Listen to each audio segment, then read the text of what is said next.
¿Se ve mi pantalla? Sí. Sí, Fer. Gracias.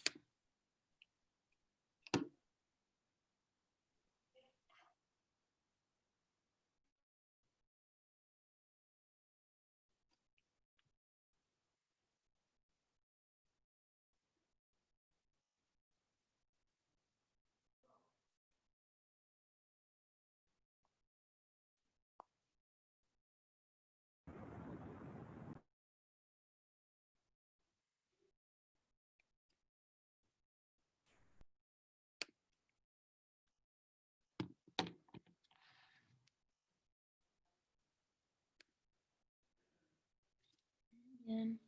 Buenos días a todos. Ya son las 11 y ya está el doctor aquí, entonces vamos a dar por iniciada la clase del día de hoy. Le agradezco mucho al doctor Alfaro por ayudarnos con este tema. Va a ser trauma y embarazo.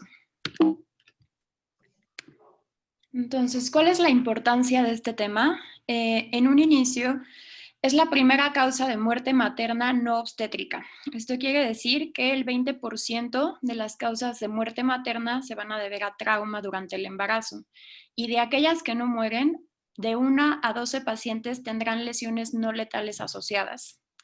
Ahora, aquí hay datos controversiales. Les adelanto, todas las referencias y toda la información de la sesión están aquí abajo.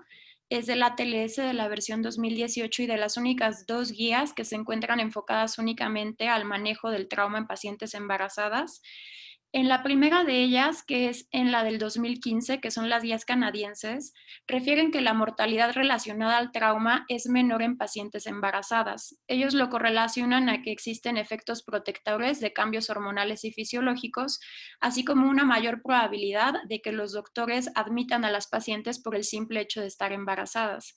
Esto se contrapone con los datos que ofrece la guía australiana, que es la última que existe en el 2019, quienes dicen que se duplica la mortalidad en pacientes embarazadas.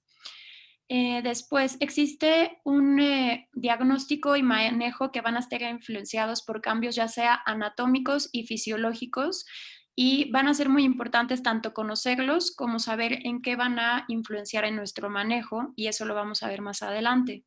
Y por último, una importancia bastante relevante es que vamos a tener el manejo de 2 pacientes y no solamente uno.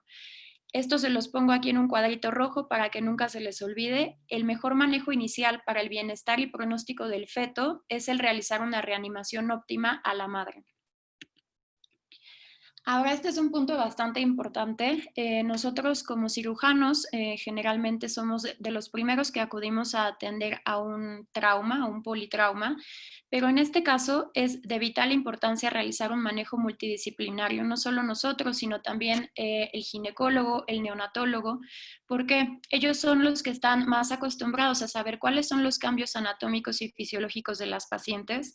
Nos van a poder orientar para decidir si se puede realizar una exposición a la radiación, medicamentos teratogénicos, para poder evaluar el bienestar fetal y otro tipo de circunstancias como cesárea de emergencia que van a estar determinados por una decisión en conjunto.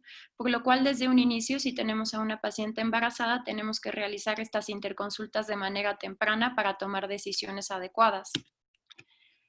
Ahora, ya entrando un poquito más en el tema, existen 2 mecanismos de lesión predominantes en estos pacientes. El primero y más frecuente es el trauma contuso, corresponde al 91% de los mecanismos de lesión, y en segundo lugar se va a encontrar el trauma penetrante, que únicamente va a ser el 9% restante.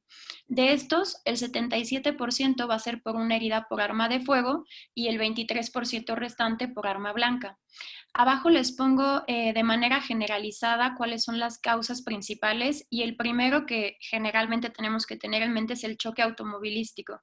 Este corresponde al 49% de las lesiones de las pacientes. En segundo lugar, caídas con un 25%. En tercer lugar, asaltos por un 18%. Heridas por arma de fuego en un 4% y quemaduras en un 1%. Ahora, aquí también se los pongo en rojo porque se recalca en toda la literatura que revisé, siempre hay que tener en mente el mecanismo de lesión que sea por violencia doméstica. Se ha visto que durante el embarazo las pacientes duplican el riesgo de sufrir violencia doméstica, De estas, 17% que han recibido maltrato han estado expuestas a traumas causados por otras personas. 60% de estas pacientes experimentan episodios repetidos de violencia y 50% de las mujeres han sido abusadas ya sea de manera física y o psicológica durante su vida, por lo cual siempre es una opción que tenemos que tener nosotros como posible diagnóstico y etiología de la lesión. Ahora Te vamos. interrumpo un poquito, Fer. Perdón, Jaime Alfaro. Lo que acabas de mencionar es cierto. La causa número 1, como ya la dijiste, de trauma, es un accidente automovilístico, pero desafortunadamente la causa número 2 es violencia doméstica. Entonces, cuando ves una paciente con trauma obstétrico, es algo que desafortunadamente tenemos que pensar. Así es. Y de hecho, dentro de las estadísticas que estuve revisando, en la violencia doméstica, generalmente la lesión se va a encontrar a nivel abdominal. El 68% de los casos, el maltrato como tal se dirige directamente a nivel abdominal. Entonces, esto tendrá repercusiones que vamos a ver más adelante en cuanto al diagnóstico y las posibles lesiones obstétricas. Ahora, vamos a ver los cambios anatómicos y fisiológicos que nosotros como cirujanos tenemos que tener en mente y que van a repercutir tanto en el diagnóstico como en el manejo que vamos a dar a estas pacientes. El primero es la ubicación del útero y por ende del feto.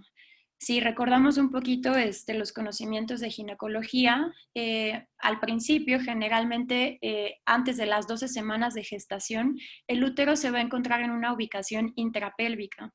Después podemos tomar como referencia la cicatriz umbilical, que sería la segunda línea que nos muestran aquí en esta imagen, y ahí podemos nosotros calcular que el feto tendrá unas 20 semanas de gestación.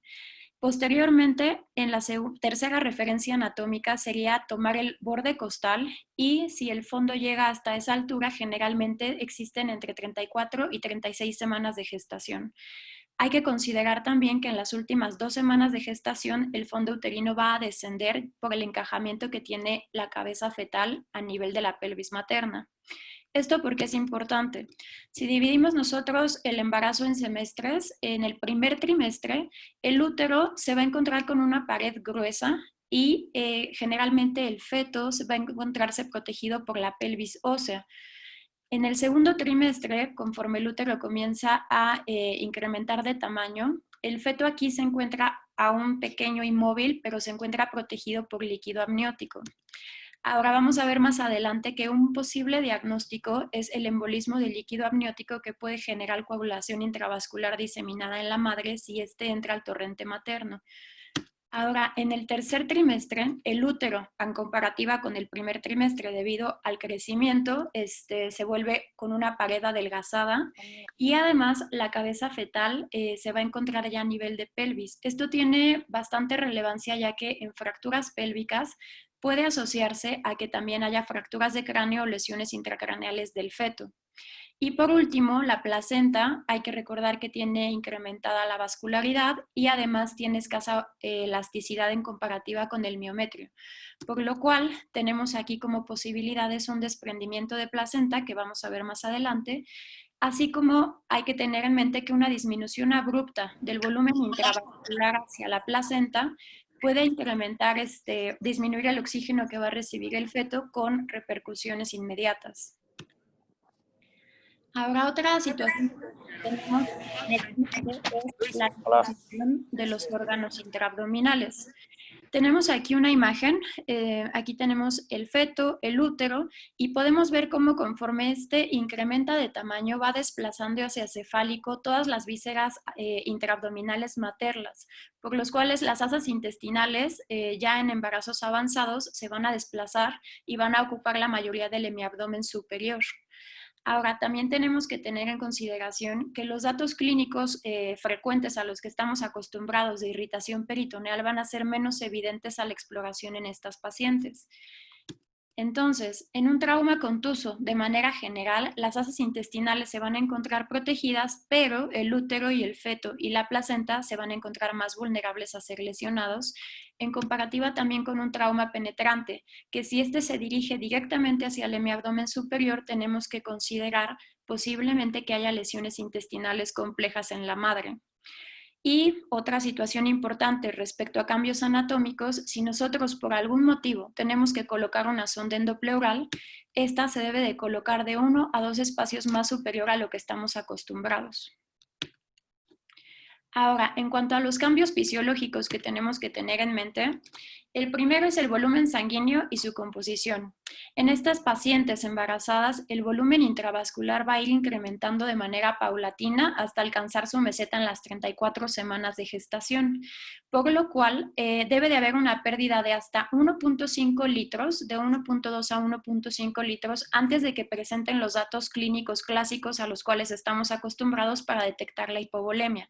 Esto quiere decir incremento de la frecuencia cardíaca o hipotensión. Esto no quiere decir que no exista una repercusión ya directa sobre la placenta, la vascularidad y obviamente pues el estado del feto. Ahora, aunque el volumen intravascular incrementa, la serie roja no es así. Entonces, las pacientes cuentan con una anemia fisiológica del embarazo. Esto cobra importancia cuando nosotros tenemos que interpretar los estudios de laboratorio que solicitamos. En ellas, generalmente un hematocrito entre 31 y 35% es lo esperado. En cuanto a la serie blanca, también hay cambios que nosotros tenemos que identificar. Los leucocitos generalmente incrementan durante el embarazo como una respuesta fisiológica normal. Pueden llegar a ser hasta de 12 a 25,000, por lo cual aquí nosotros tenemos que discernir si la leucocitosis se puede tratar de una respuesta normal o de una infección o una respuesta inflamatoria. Y por último, en los tiempos de coagulación también hay modificaciones. Generalmente el TP y TTP pueden estar acortados, pero aquí lo más importante y lo que ustedes siempre tienen que recordar es que el fibrinógeno generalmente ya en el tercer trimestre se encuentra elevado. Niveles normales pueden estar entre 400 y 450 miligramos sobre decilitro. Si nosotros no entendemos y conocemos esta alteración, entonces podríamos pensar que un nivel que está por debajo de 200 es normal, cuando en estas pacientes no lo sería y podría ser un dato de coagulación intravascular diseminada, como vamos a ver más adelante. El gasto cardíaco también sufre modificaciones. Posterior a la semana de gestación número 10, este va a incrementar de 1 a 1.5 litros por minuto, asociado al incremento intravascular que ya habíamos visto. Y además hay una disminución en la resistencia vascular del útero y la placenta, que reciben aproximadamente el 20% del gasto cardíaco. Aquí esto cobra importancia en cuanto a la posición materna que nosotros le vamos a dar cuando la recibamos. Desde la segunda mitad del embarazo hay una compresión por el útero y el feto hacia la vena cava inferior, lo cual disminuye el retorno venoso sanguíneo y esto como tal puede disminuir el gasto cardíaco hasta en un 30%, lo cual es bastante. Por lo cual nosotros dentro del manejo siempre tenemos que tener en mente que tenemos que movilizar el útero hacia la izquierda. Esto se puede dar de varias maneras, puede ser de manera manual, pero aquí les pongo, por ejemplo, una paciente que tiene que tener como indicación una inmovilización en la tabla que tenemos aquí en la imagen, y aquí lo que podemos hacer es poner toallas, como se muestra de este lado, que van a posicionar a la paciente de manera lateral, desviando el útero hacia la izquierda.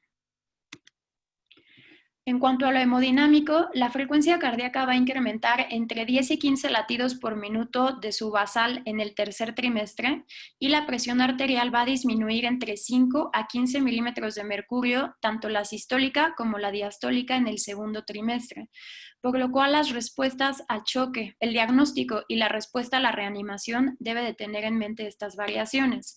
Además, si nosotros le solicitamos un electrocardiograma a la paciente, tenemos que tener en consideración que el eje se puede encontrar desviado a la izquierda hasta en 15 grados y las ondas T pueden encontrarse aplanadas o hasta invertidas en la derivación 3 o en ABF. En cuanto a lo respiratorio, estas pacientes tienen un incremento obviamente a nivel intraabdominal, un incremento en el volumen tidal, un incremento por lo tanto en el número de ventilaciones por minuto y esto se correlaciona con una hipocapnia fisiológica, que es de 30 generalmente. Ahora, si no reconocemos este valor otra vez, así como con lo que habíamos mencionado previamente en los estudios de laboratorio, podemos pensar que una paciente con un PaCO2 de 35 a 40, que en otros casos podría ser normal, en esta paciente podría indicar un inicio de falla respiratoria. Y por último, hay un incremento de manera basal en el consumo de oxígeno. Entonces, esto se traduce a que nosotros estamos obligados a mantener una saturación por arriba del 95%, ya que el feto es muy sensible a la hipoxia materna. En cuanto a los otros sistemas y aparatos, a nivel gastrointestinal hay un retraso en el vaciamiento gástrico, por lo cual una paciente que se encuentra semiconsciente o inconsciente se le debe de colocar una sonda nasogástrica de manera temprana para prevenir una broncoaspiración.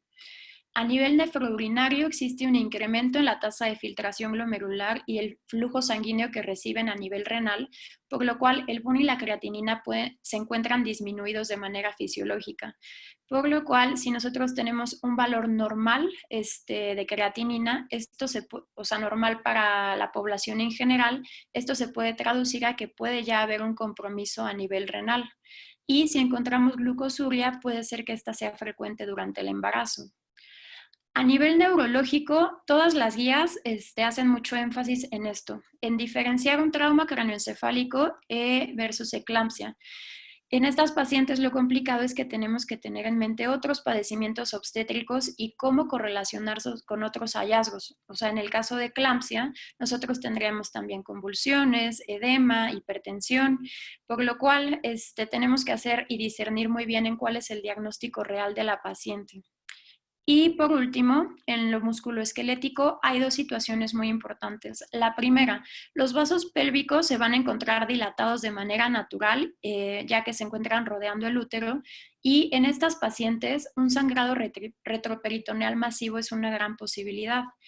Y en segundo lugar, la sínfisis del pubis se va a ensanchar de 4 a 8 milímetros y los espacios de la articulación sacroiliaca también van a incrementar desde el séptimo mes, por lo cual tenemos que hacer una adecuada interpretación con las radiografías AP de pelvis para no confundir una fractura con un hallazgo fisiológico normal. Ahora, varias especificaciones importantes en cuanto al trauma contuso y trauma penetrante. En el trauma contuso, las lesiones que se produzcan pueden ser por un trauma ya sea directo, por ejemplo, un trauma directo con el tablero, con el volante, con el cinturón, o uno indirecto, ya sea por compresión o mecanismo de desaceleración. En un trauma contuso, afortunadamente, la pared abdominal, el miometrio y el líquido amniótico van a proteger al feto de una lesión directa. Y el uso de cinturón se ha visto que disminuye la muerte materna del 33% al 5%, pero el uso del cinturón debe de ser de manera adecuada. Existen varios mitos acerca de cómo se tiene que usar el cinturón en las pacientes embarazadas. Hay pacientes que utilizan únicamente el cinturón en la porción inferior. Esto no es adecuado ya que va a hacer proclive a la paciente a un mecanismo de flexión y compresión uterina con un riesgo de ruptura o desprendimiento de placenta. Si se coloca la porción inferior del cinturón sobre el útero como tal, hay un riesgo de ruptura asociado a una transmisión directa de la fuerza. Y en contraparte, si utilizamos el cinturón de manera adecuada, esto quiere decir la porción inferior por debajo del útero y también la porción del hombro, esta sobre todo va a disipar la fuerza de esa aceleración y va a disminuir el riesgo de lesión fetal. Entonces, siempre recordar que en la exploración tenemos que buscar hematomas asociados al uso de cinturón como lo vemos en esta imagen. Ahora, en el trauma penetrante es conocido de manera general y obviamente aquí también que una herida por arma de fuego va a tener un peor pronóstico que una herida por arma blanca.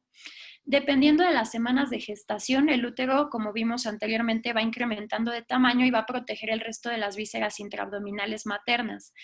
Esto se puede ver con este porcentaje. La incidencia de lesión a vísceras maternas en trauma penetrante es del 15 al 40% en comparativa con un 80 a 90% en pacientes no embarazadas.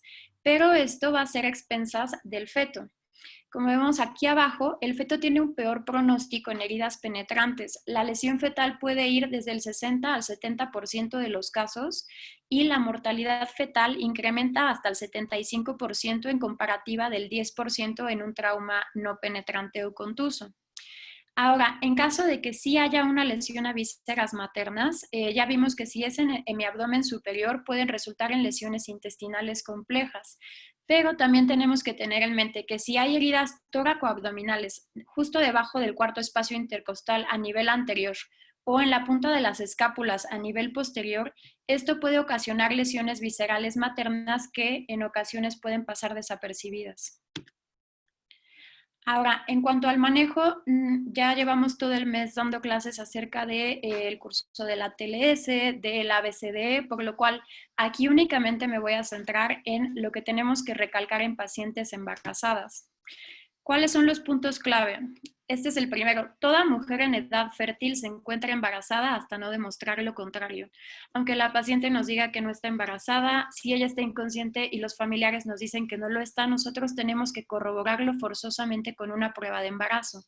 Porque 3% de las mujeres que fueron admitidas a unidad de terapia, de trauma, se encuentran embarazadas y de estas, el 11% fueron embarazos incidentales, por lo cual siempre nos tenemos que asegurar con una prueba. Ahora, la severidad de las lesiones maternas va a determinar directamente el pronóstico tanto materno como fetal. Esto se correlaciona, por ejemplo, la primera causa de muerte fetal va a ser la muerte materna y la segunda causa, como vamos a ver más adelante, va a ser el desprendimiento de placenta.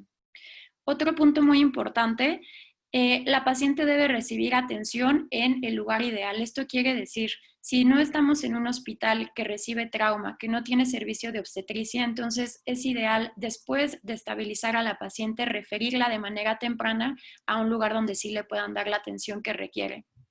Y este es otro punto importante. Aún con lesiones menores, nosotros tenemos que ingresar y observar a la paciente, ya que se ha visto que aún con lesiones menores puede haber un desprendimiento de placenta y muerte fetal. Ahora, algo que va a cambiar y que nosotros tenemos que realizar de manera directa es interrogar acerca de antecedentes ginecológicos previos y complicaciones actuales del embarazo. Por ejemplo, si una paciente ya tiene el diagnóstico de preeclampsia, esto quiere decir que está acostumbrada a un volumen intravascular menor, que puede tener fuga a terceros espacios y todo eso puede influenciar en el manejo de líquidos o cualquier otra terapéutica a realizar. Y aquí les pongo este algoritmo y es de las cosas más importantes a recalcar.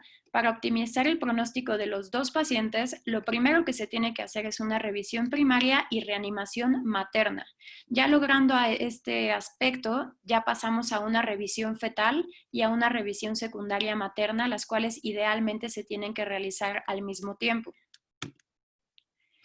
Y estos dos puntos van a ser parámetros que nos van a estar dictaminando la terapéutica y el diagnóstico. El primero es la severidad de las lesiones maternas. Es muy frecuente que en trauma se utilice la escala ISS para determinar la severidad de las lesiones. En este caso se ha visto que el ISS no se correlaciona directamente con el pronóstico del feto directamente.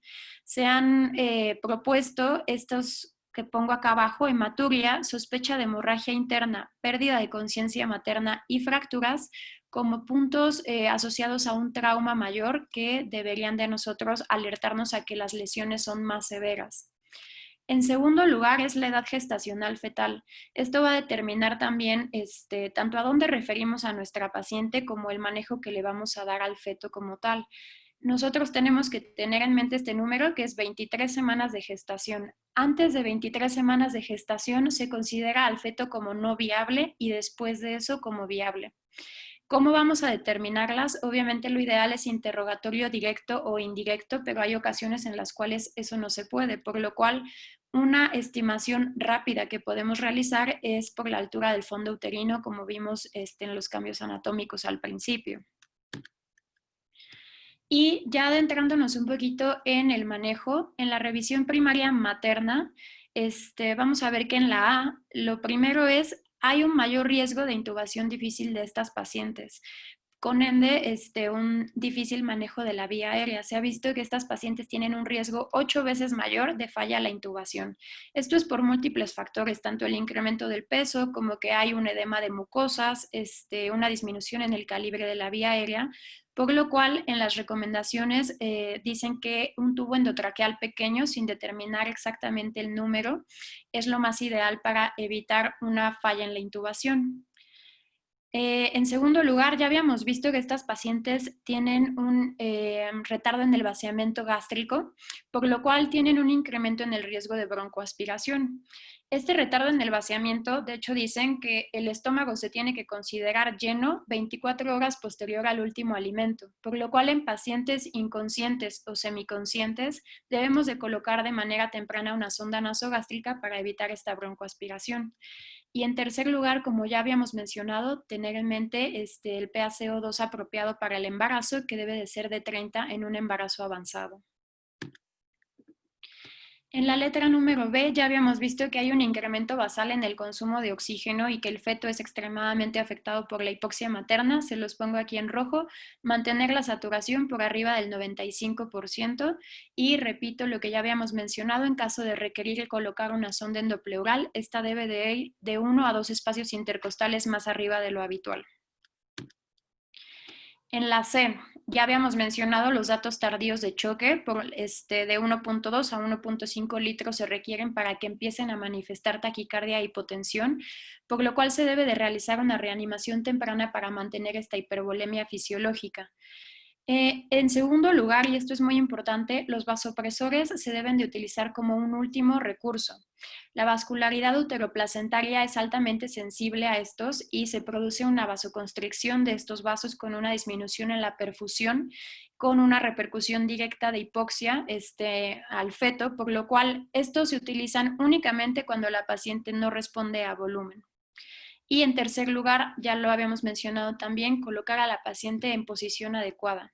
Hasta un 30% del gasto cardíaco se puede ver comprometido si nosotros no realizamos esta maniobra tan sencilla, que es desplazar el útero hacia la izquierda, y como ya habíamos visto puede ser de manera manual o si está inmovilizada, colocar toallas para elevarla. Realmente en la D y en la E, en la revisión primaria, no hay ninguna modificación, y en la exploración sí existen datos que nosotros no podemos dejar de explorar de manera específica. La primera es una inspección detallada del contorno abdominal. Tenemos que tener nosotros también un basal y en el seguimiento ir verificando que no haya modificaciones asociadas. ¿Por qué? Nosotros podemos tener una distensión anormal y esto puede ser un signo de hemorragia intraabdominal o una perforación de víscera hueca, por lo cual siempre tenemos que considerar el basal con la cual recibimos a la paciente. En dado caso de que el mecanismo haya sido por lesiones penetrantes, debemos de ubicar bien el sitio de entrada y salida de las lesiones para ver qué tipo de órganos pudieran estar afectados.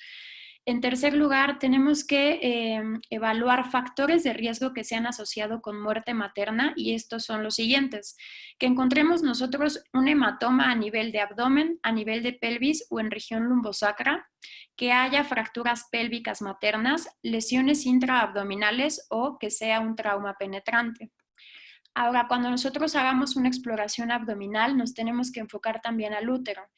Esto tiene varias consideraciones. La primera es determinar la altura del fondo, por las cuestiones que ya mencionamos para determinar las semanas de gestación en un estimado, pero también por las posibles complicaciones obstétricas que se pueden producir posterior al trauma. Y esto es determinar que el útero no tenga contracciones, hipertonía, resistencia o hasta una palpación de partes fetales.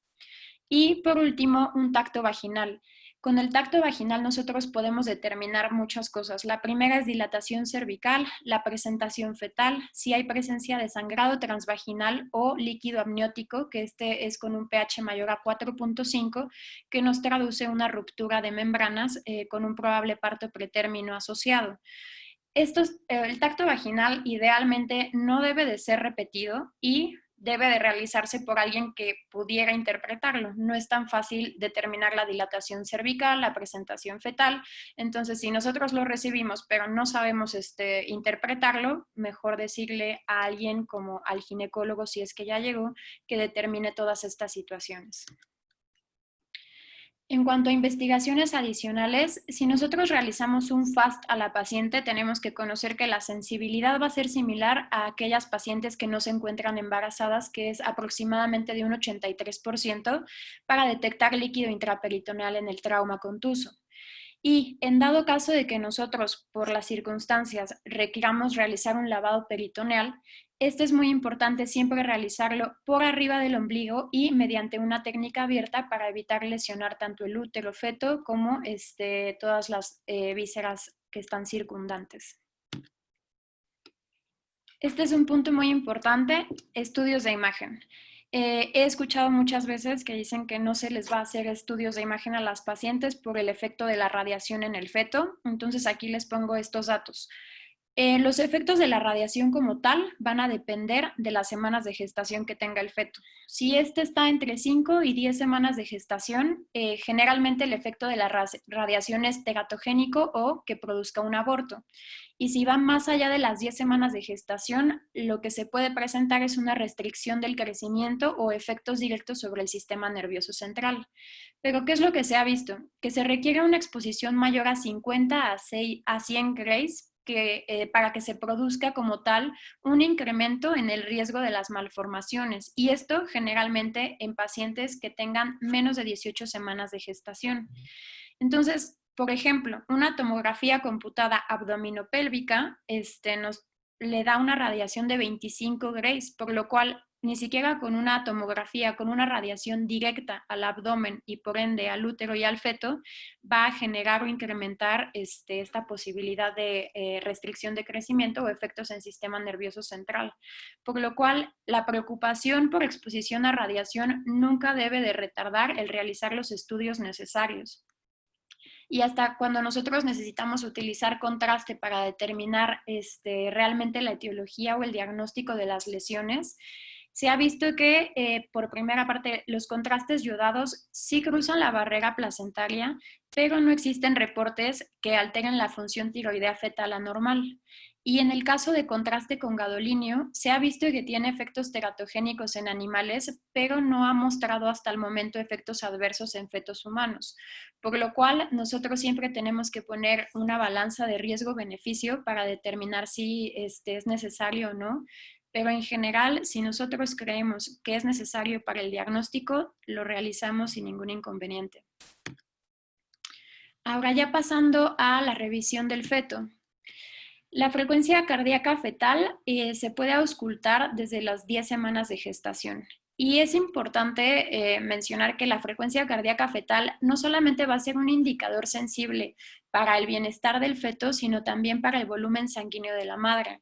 Ya vimos que se requiere una pérdida significativa para que se presente hipotensión o incremento en la frecuencia cardíaca, pero desde antes que se presenten estas alteraciones a nivel de la madre, el feto ya puede llegar a presentar compromiso. Por lo cual, el ATLS recomienda lo siguiente: realizar una monitorización fetal continua en pacientes que tengan riesgo de pérdida fetal.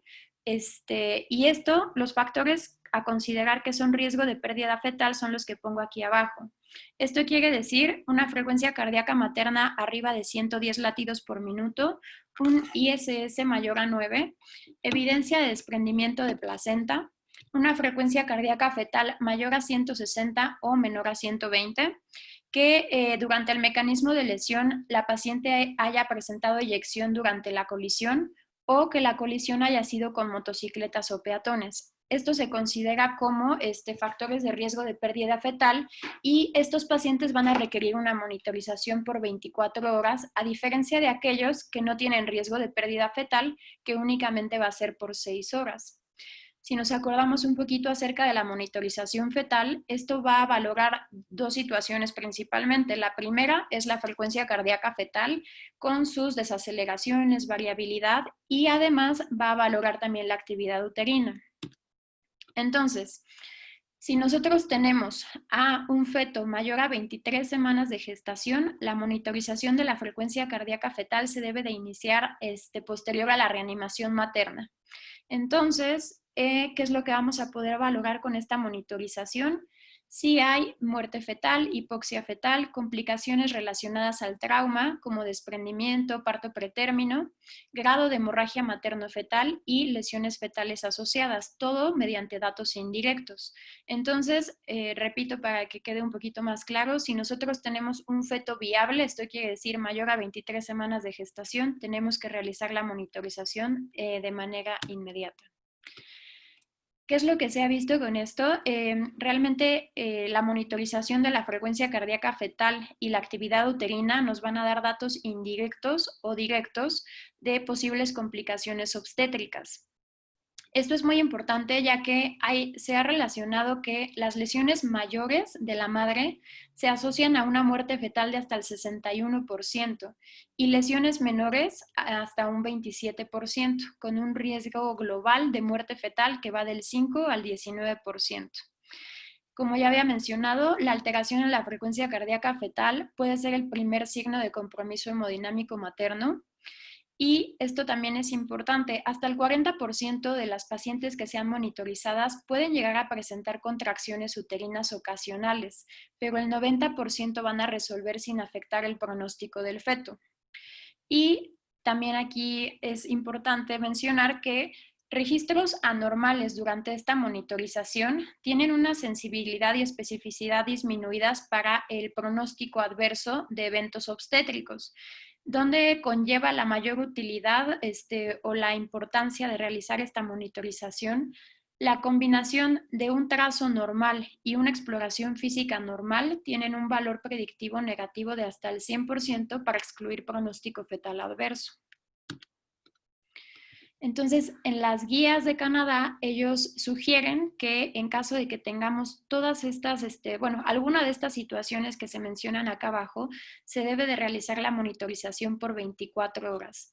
Y esto quiere decir que haya alteraciones a nivel uterino en cuanto a contracciones, que haya dolor abdominal significativo, sangrado transvaginal, que haya contracciones uterinas más de una en 10 minutos durante la monitorización, diagnóstico de ruptura de membranas, que la frecuencia cardíaca fetal se encuentre anormal, esto quiere decir que tenga taquicardia, bradicardia o desaceleraciones, que el mecanismo de lesión como tal haya sido de alto riesgo, como ya vimos los criterios previos, que el fibrinógeno a nivel sérico sea menor a 200, ya vimos que es por la posibilidad del diagnóstico de coagulación intravascular diseminada, y se ha visto que la monitorización por 4 horas en un inicio es suficiente para determinar o descartar que haya complicaciones obstétricas relacionadas al trauma. Adelante vamos a ver por qué.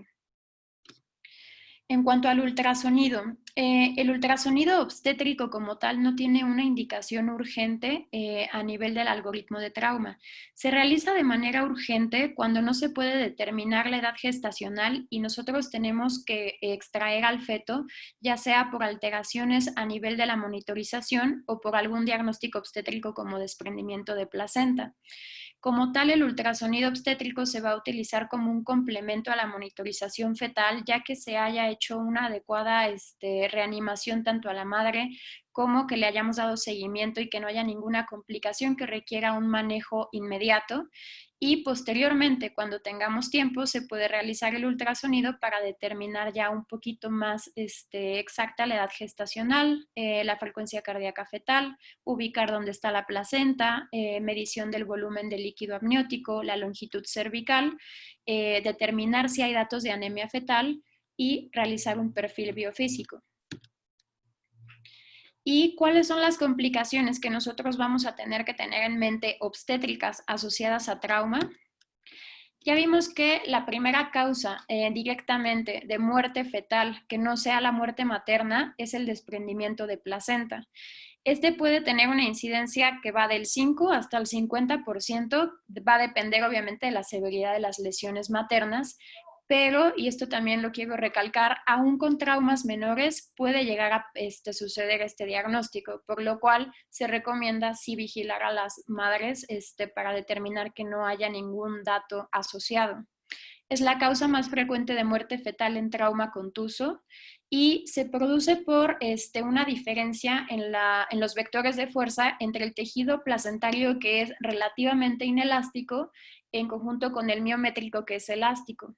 Entonces, este desprendimiento puede llegar a ser tan significativo que la interfase vascular entre el útero y la placenta se desprenda y se produzca una hemorragia significativa. Y la mayoría va a ocurrir en las primeras 2 a 6 horas y casi el 100% va a ocurrir dentro de las primeras 24 horas. Esto explica por qué las guías recomiendan que la monitorización sea en un máximo de 24 horas y ponerle mucha atención a las primeras 4 horas de la monitorización. Los hallazgos típicos que nosotros podemos encontrar es sangrado transvaginal, lo van a presentar el 70% de las pacientes. He ahí la importancia de en la exploración detallada realizar un tacto vaginal. Y las pacientes pueden presentar dolor uterino, contracciones frecuentes que lleguen hasta tetania uterina, que nosotros a la palpación produzcamos una contracción uterina como tal, y esto puede llegar a desencadenar un parto pretérmino, y también podemos ubicar hallazgos en un trazo anormal en la monitorización fetal. Un riesgo que existe durante el desprendimiento de placenta es que se produzca una hemorragia materna con consiguiente coagulación intravascular diseminada. Y un desprendimiento de más del 50% va a incrementar el riesgo de muerte fetal, aunque lo más frecuente es que se acabe únicamente en un parto pretérmino. Ahora, la cesárea a tiempo va a incrementar la sobrevida del feto hasta en un 75%, por lo cual acá abajo les pongo las 3 conductas que nosotros podemos tomar. La primera, si la madre se encuentra hemodinámicamente estable, ya descartamos que haya alguna lesión que requiera un manejo inmediato y el feto ya se encuentra a término, lo más recomendado es realizar un parto a través de vía vaginal. En caso de que exista desde un inicio compromiso, ya sea materno o fetal, lo más recomendado es que sea una cesárea. Y por último, si durante la evaluación en un inicio los recibimos estables, pero después inicia un deterioro a nivel fetal o inestabilidad por parte de la madre, esto es indicación de realizar una cesárea aun si el feto es prematuro. La segunda complicación obstétrica es una ruptura uterina. Esta afortunadamente es rara, tiene una incidencia baja del 0.6% y generalmente se relaciona a un mecanismo de lesión que sea por un choque automovilístico. En estos casos es la causa de muerte fetal en el 17.5% de los casos. El 75% se va a producir a nivel de fondo uterino. Ahí también la importancia de realizar una adecuada exploración. Y esta ruptura uterina puede ir de muchos grados, desde una avulsión total hasta únicamente abrasiones o hemorragia lacerosa. En dado caso de que se produzca, la mortalidad fetal es casi universal. Para poder detectarla, generalmente las pacientes pueden presentar dolor abdominal, resistencia muscular, rebote, que nosotros a la palpación palpemos partes fetales o que no podamos palpar el fondo uterino de manera fácil, o que nosotros cuando ordenamos estudios de imagen, por ejemplo, una placa de abdomen, podamos visualizar extremidades fetales extendidas, posición anormal o aire libre. Siempre es importante acordarnos que es muy difícil detectar en estas pacientes datos de irritación peritoneal ya en etapas avanzadas del embarazo, por lo cual siempre tenemos que tener una alta sospecha diagnóstica. Y en dado caso de que se determine el diagnóstico de ruptura uterina, la conducta a seguir es una LAPE de urgencia. Y obviamente pues la reparación y el pronóstico del feto dependerán tanto de las semanas de gestación como el grado de lesión uterina, y la reparación puede ir desde una reparación primaria hasta una histerectomía. Ahora, el parto pretérmino es otra complicación obstétrica. Este se puede llegar a producir aún con lesiones menores, y el simple hecho de que la paciente haya recibido un trauma va a duplicar el riesgo de presentar parto pretérmino. El riesgo mayor va a depender de la severidad de las lesiones y también de una edad gestacional que se produce generalmente en edades gestacionales tempranas. Y como ya habíamos visto, el desprendimiento de placenta, que sí se da más frecuente, el 20% va a acabar en parto pretérmino, aunque existen otras causas que pudieran desencadenar el parto, como sería una lesión directa al útero, una ruptura prematura de membranas, entre otras. Aquí obviamente vuelve a cobrar importancia la monitorización fetal.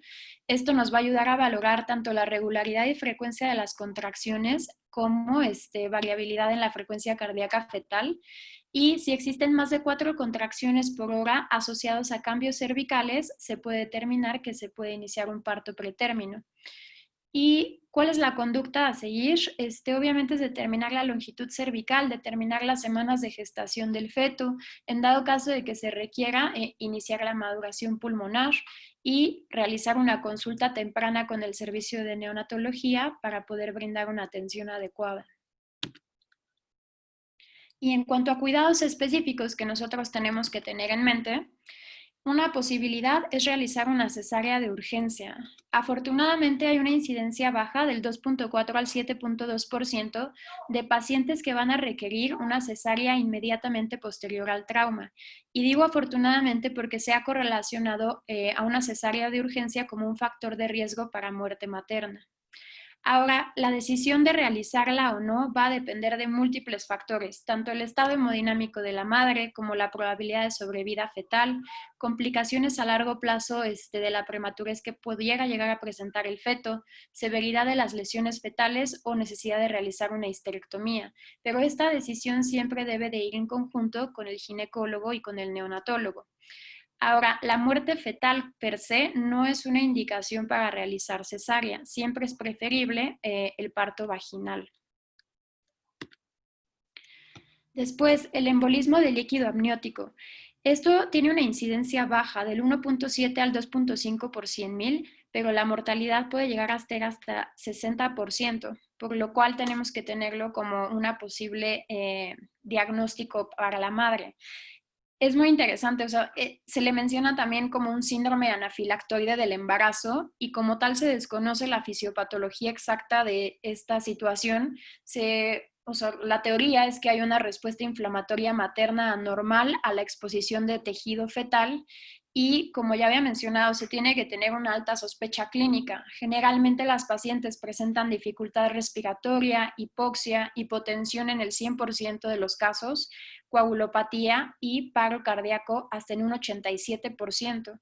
Y el manejo como tal únicamente es de soporte. Ahorita vamos a ver qué realizar si presentan coagulopatía. Coagulación intravascular diseminada es otra posible complicación materna. Esto se puede producir más frecuentemente por un desprendimiento extenso de la placenta que genere hemorragia o también por la embolización que ya mencionamos previamente.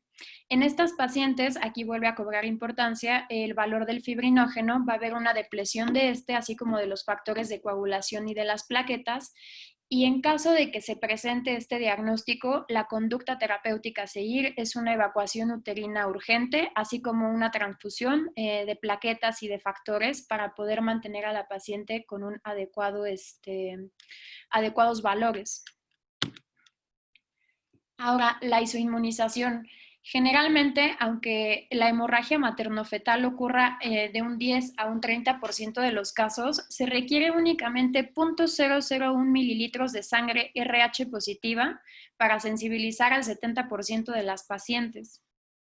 Si nos acordamos un poquito, existe esta prueba que pongo aquí, la de Kleihauer-Betz, y esta esencialmente es realizar un frotis de la sangre materna y ahí identificar si existen eritrocitos fetales. Esto generalmente se realiza en todas las pacientes que sean RH negativas y siempre tenemos que tener en mente que una prueba negativa no va a excluir la posibilidad de una hemorragia materno-fetal, aunque sea mínima. ¿Cuál es la conducta a seguir? Toda paciente embarazada con factor RH negativo y trauma debe de recibir la inmunoglobulina anti-RH porque ya vimos que se requiere una cantidad mínima de sangre para poder producir esta isoinmunización. Esto se debe de realizar en las primeras 72 horas y generalmente una dosis única de 300 miligramos es suficiente para prevenir la inmunización. Se menciona en el ATLS que se puede obviar este paso cuando las lesiones que presente la madre se encuentren distantes al útero, por ejemplo, que sean lesiones en extremidades y que no haya nada correlacionado a nivel abdominal o torácico. Y el último punto que nosotros tenemos que recalcar es la cesárea perimortem. Esto se realiza como última medida. Cuando la madre ha sufrido un paro cardíaco hipovolémico, como ya vimos anteriormente, el feto para este entonces ya habrá sufrido una hipoxia prolongada. La cesárea perimortem se considera cuando la paciente ya cayó en paro cardíaco. Entonces, ¿qué es lo que queremos realizar generalmente con esta cesárea? Generalmente se realiza en pro de la madre, porque el retirar nosotros al feto va a generar una reducción de la compresión aortocabal con un incremento en el retorno sanguíneo, con un incremento en el gasto cardíaco y además va a haber una redistribución del flujo sanguíneo de la sangre que generalmente llegaba al útero y a la placenta. Pero también puede tener un beneficio a nivel del feto, ya que en embarazos viables, o sea, de más de 23 semanas de gestación, pudiera ser que el feto sobreviva, aunque la madre no lo haga. Pero para poder realizarla, se tiene que tomar en cuenta lo siguiente. En cuanto se inicie la reanimación cardiopulmonar en la madre, y si el feto es mayor a 20 semanas de gestación, se debe iniciar la cesárea lo más pronto posible. Casi prácticamente en cuanto se inicie la reanimación cardiopulmonar, se inicia la cesárea. No se lleva a la paciente a quirófano, se realiza en ese mismo momento donde se encuentre y no se tiene que perder tiempo en trasladar a la paciente. Ahora, si el paro cardíaco ocurrió por otras causas, la cesárea puede ser exitosa si se realiza dentro de los primeros 4 a 5 minutos posteriores al paro, que sería el tiempo que se ha visto que el feto pudiera llegar a tener un adecuado pronóstico asociado. Aquí les pongo nada más, en las guías de Australia vienen estos puntos, los dejo nada más para que los revisen, que son las fallas que generalmente se producen en el manejo del trauma de pacientes embarazadas, que va desde detectar a las pacientes que sí tienen embarazo, así como no conocer los signos que ya habíamos visto asociados a los cambios fisiológicos y anatómicos. Y esto también es para que posteriormente ustedes lo revisen, que es todo lo que nosotros ya mencionamos en esta clase, pero en forma de algoritmo. Y bueno, como conclusiones, recordar que el mecanismo de lesión más frecuente va a ser el trauma contuso, choque automovilístico generalmente, pero siempre tener en mente la violencia doméstica como una posible etiología del trauma. Toda mujer en edad fértil debe de considerarse como embarazada hasta demostrar lo contrario. Considerar siempre los cambios anatómicos y fisiológicos correlacionados y esto llevarlo a cabo en el diagnóstico y en el manejo apropiado de la paciente. Priorizar siempre la estabilización y reanimación de la madre. Y por último, un manejo multidisciplinario es esencial y en dado caso de que se requiera, transferir a la madre de manera temprana a un lugar donde sí la puedan atender. Y eso sería todo. No sé si alguien tenga alguna duda o comentario o si el doctor Alfaro quiere agregar algo. Fíjate, yo te voy a agregar, bueno, primero, tu presentación muy bien. Digo, ya me la habías mandado, entonces ya la había visto y realmente la tienes muy bien, muy concisa, está precisa, muy clara y realmente está todo. O sea, realmente todo lo tienes incluido ahí. Pero vamos por pasos, ¿no? O sea, van a ser como 6, 7 comentarios. Es uno, del embolia líquido amniótico y de la CID, bendito sea, son rarísimos. Entonces, realmente lo que más se enfocan, por favor, es desprendimiento de placenta. El gran problema con el desprendimiento de placenta es que para fines prácticos, el ultrasonido obstétrico o el ultrasonido no nos sirve de nada. Es un diagnóstico casi clínico. Entonces, lo que tú mencionaste que estuvo perfectamente bien es que si tienes una paciente que no tiene una lesión de vísceras, nada más es trauma contuso, que son las que nos preocuparían, si tú le dejas el monitor 4 horas y no hay problema, prácticamente estás del otro lado, ¿sale? Mencionaste lo de eclampsia como distinción de traumatismo craneoencefálico. Existe la posibilidad, más o menos es de 11 a 17%, de tener eclampsia sin elevación de la TA, pero es rarísimo. Entonces, si tienes una paciente con crisis tónico-clónicas, realmente piensa más en traumatismo craneoencefálico que en una preeclampsia, si la TA está bien. No me voy a meter en detalles, creo que no es la clase, para si hay una distensión entre las crisis convulsivas de traumatismo versus las de eclampsia, pero eso es hoy sí que harina de otro costal, ¿sale? El tacto vaginal, idealmente, debe de ser después de que le hiciste un ultrasonido para descartar que no tenga placenta previa. Si la paciente tiene placenta previa y le haces un tacto, le puedes desangrar un sangrado importante. Ahora, sí vale la pena distinguir que normalmente la placenta previa o el sangrado es rojo fresco o rojo rutilante, y el de desprendimiento de placenta, que mencionaste tú realmente muy, muy bien, es un sangrado vinoso, ¿no? Entonces eso nos da una idea, ¿no? El parto pretérmino que mencionaste, no me acuerdo en qué parte venía de las contracciones.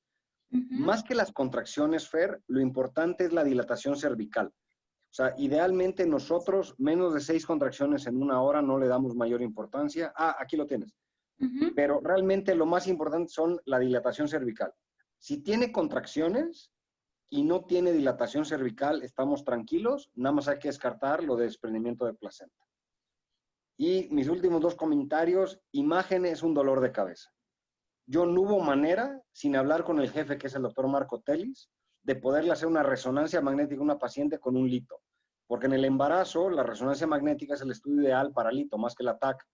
No te la quieren hacer, o sea, por más que les diste esta diapositiva, se la deberías de mandar al doctor Marco Telis, que es el jefe de imagen, porque es un pleito cada vez que pedimos uno de imagen y no te quieren hacer el estudio. O sea, es verdaderamente un problema. Y por último, es más que nada una invitación, además de, bueno, gracias por haberme invitado a coordinar esta clase, digo, el doctor de Canini, que me hizo favor de invitarme. El que coordina la parte de simulación soy yo, de los residentes de gineco. Este escenario del cual tú hablaste, trauma y embarazo, es un escenario que hacemos bastante seguido en conjunto con anestesia. Entonces, cuando algún día pospandemia podamos otra vez simular, no estaría bastante padre incluirlos, porque es un escenario multidisciplinario en el cual obviamente vemos todo lo que tú ya mencionaste, y son escenarios tipo ATLS, que realmente ustedes son bastante expertos en eso. Ese es mi último comentario. Perfecto, muchas gracias, doctor. ¿Alguien más tiene alguna duda?